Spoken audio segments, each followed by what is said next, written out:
Readers, I'm not gonna lie.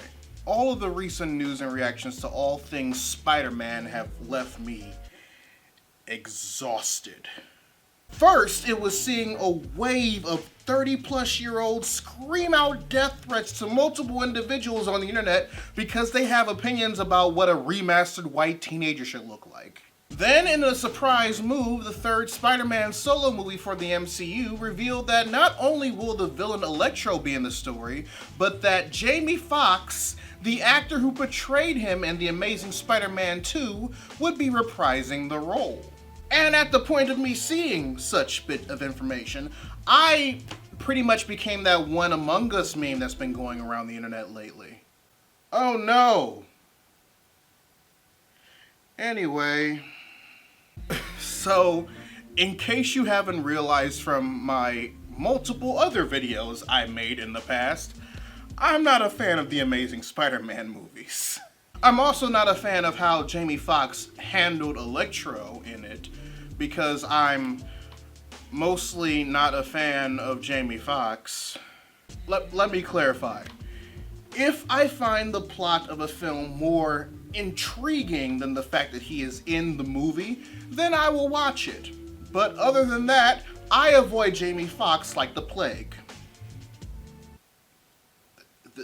This plague. I didn't exist to experience the others. Now that's not to say that he wouldn't do better this time around, especially since the first time he played the role, he was a version of the character that was more inspired by the Ultimate Spider-Man comics. More than likely they're treating Jamie Foxx's return to the role the same way that they're treating J.K. Simmons' return to the role of J. Jonah Jameson, as we've seen in the mid-credits scene for Spider-Man Far From Home, providing a new take for the character thanks to them being in a different universe. And while that will be the most logical conclusion regarding the casting news, especially after seeing how it played out in the past solo Spidey movie with J.K. Simmons, that didn't stop people from once again stating this move as proof that a live-action Spider-Verse movie was on its way. So much so to the point where after the Jamie Foxx info came out, online news sources that always claim that their sources are someone either in the studio or in the production started to leak even more stuff regarding how the third solo MCU Spidey movie is going to be a Spider-Verse one. And now that it's been confirmed that Benedict Cumberbatch's Stephen Strange will be in the movie, everyone's running with the fact that this is the proof that the third movie is a Spider-Verse movie, when they were just saying that weeks ago about Jamie Foxx. Now, normally, I wouldn't have a problem with this. As I stated in videos reporting on movie rumors in the past, speculation and discussing speculation is absolutely fine. But when said speculation has grown to the point where it's starting to be perceived and or entertained as fact without any reliable sources to back it up, especially when there's proof and reliable sources backing up something that's more than likely true, I start to have a problem. And according to the multiple videos made and articles being written on the subject, stating that this casting is proof that a live-action Spider-Verse movie is in fact happening, both within the first couple of days of Jamie Foxx's recasting announcement, and again with the announcement of Doctor Strange's involvement, I'm gonna need to start a GoFundMe for a leg operation, because at this point, I can't stand y'all spider stans. So, let me help separate fact and fiction regarding what's going on with the third MCU Spider-Man movie. Fact: Jamie Foxx is coming back as Electro in this movie.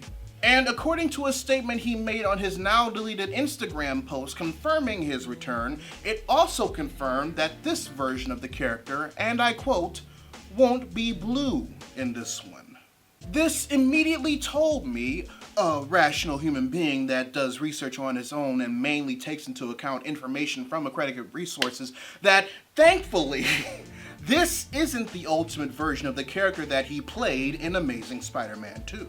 Like I stated before, they're more than likely doing with him what they did with J.K. Simmons' J. Jonah Jameson at the end of Far From Home. Same character and actor, different take. Tobey Maguire and Andrew Garfield are coming back to guest star and or cameo in the film?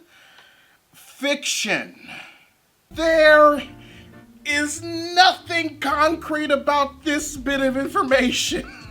An article was written about this by We Got This Covered, which, let me just say, they rarely ever do, citing a studio insider named Mikey Sutton, who apparently got hip to the idea that Tobey and Andrew will be coming back to play the respective versions of Peter Parker for the third Marvel Spider-Man movie. Articles on both his own website and We Got This Covered posted blogs and articles about this so-called scoop, respectively, days after the Jamie Foxx announcement. So, first things first. When Jamie Foxx confirmed that he was coming back as Electro on Instagram after Hollywood Reporter published their exclusive on the news, the post was immediately taken down. More than likely because Sony and Marvel didn't approve of the way that he presented the news. More on that later. So if something as big as Tobey Maguire and Andrew Garfield being in talks to be in the third solo MCU Spidey movie, don't you think they do the same thing with Mike and We Got This Covered? Because if we're being real here, we have to take into consideration the risk Mike is taking by leaking this information if it were true. He'd be hit with NDAs if they trusted him with this info. He'd be hit with cease and desists if he stumbled upon it and posted it like he did once he got word of it. But they haven't, which tells us that either they don't care or that it's not real. And considering how many times they tried and failed to keep Tom Holland's mouth shut about Spider-Man spoilers, it's pretty clear that they care about news like this leaking out. Fact: Doctor Strange will be in the third Spider-Man movie. This being proof that it confirms Spider-Verse? Fiction. The only thing we know about Doctor Strange's involvement in the new movie is that he's going to be Peter Parker's new father/mentor figure now that Tony Stark has gone the way of Uncle Ben. Now, I understand why people would come to that conclusion, but things still wouldn't add up considering everything we know about the sequel to Doctor Strange and how it precedes WandaVision. If Doctor Strange and the Multiverse of Madness happened before the events of the third MCU Spider-Man movie, it would be a lot easier to use the events of Multiverse of Madness to justify a Spider-Verse event that Doctor Strange would need to help Peter out with. But then you have to consider that the third Spider-Man movie is now being released 4 months after the second Doctor Strange movie, taking its originally adjusted release date of November 2021 thanks to the current health and safety crisis, and causing Doctor Strange to take the release date of March 25th, 2022 instead. People who are saying Doctor Strange's involvement confirms Spider-Verse either didn't take that into consideration, failed to realize that Doctor Strange's involvement in something unrelated to him doesn't immediately mean it's a multiverse story, or both. I have been falling for 30 minutes! And fact, the reason why talks of Spider-Verse began to rear its head again in the first place is because Jamie Foxx included fan art of 3 Spider-Men looking at a portal in the sky with an evil gaze in his likeness, staring them down in his Instagram post, revealing the news about his return to the role of Electro. Nothing concrete, nothing official outside of the news of his return, just an actor reposting fan art, which apparently is all it takes. Readers, am I saying that a live-action Spider-Verse movie isn't happening? Of course not. But if we're going to move past to the point of speculation, we have to acknowledge the facts that are presented to us. Yes, Kevin Feige said a long-ass time ago that Spider-Man is one of the only characters that is currently able to transfer between universes right now due to the fact that Sony still is holding on to the film rights of all the characters associated with him. But we already know how that's being handled. Sony has made it clear, especially with the trailer for Morbius, that they plan to ride on the coattails of Marvel Studios' success by forming Spider-Man franchises of their own that's adjacent to the MCU that they can easily transfer Tom Holland's version of the character to once the inevitable impasse between Disney and Sony arrives. And because the events of the solo Spidey movies are owned by Sony, even the up-and-coming third one, they could still build off of the events of said movies even though they take place in the MCU. In layman's terms, Sony's live-action Spider-Man related franchises like Venom, Morbius, and the upcoming Silk are to the MCU as remora fish are to sharks. And no, I'm not going to explain what remora fish are. Search REMORA on Google Images and you'll see exactly what I'm talking about. If you've been paying attention to how Sony has been handling their live-action Spider-Man properties, then you would know that this has been their strategy ever since my fellow monster fuckers allowed the Venom movie to be profitable. I'm still disappointed in y'all, by the way.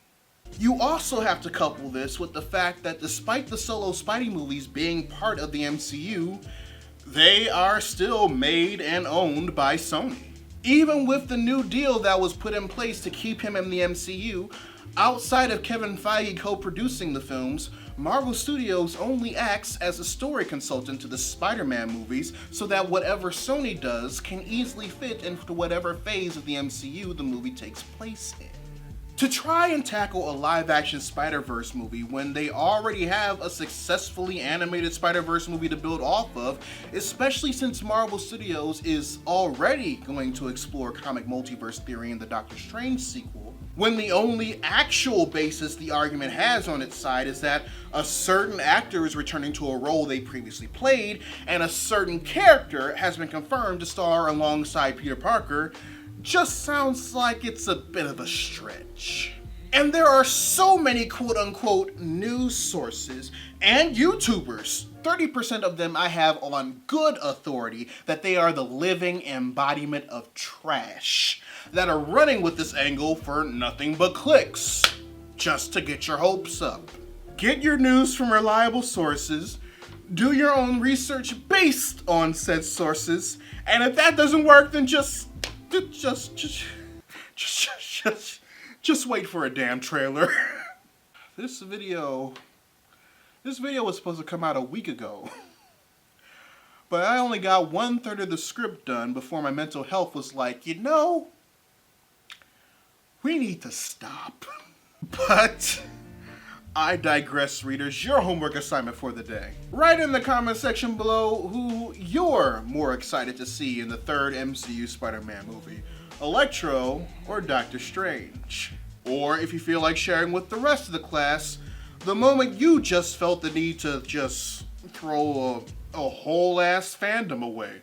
Just completely start over with people that are good. Whichever you decide to answer, I'd love to know your thoughts. If you want to help financially support the channel, you can join my Patreon by clicking the card at the end of the video or in the link in the description down below, where you can also find a link to my merchandise store. Or if you prefer to give a one-time donation, you can find links to my PayPal and my Ko-fi account in the description box as well. Also, make sure you subscribe to the channel and turn on notifications, because I post new videos every Monday, Wednesday, and every other Friday. But until then, this is Readus 101. Class dismissed.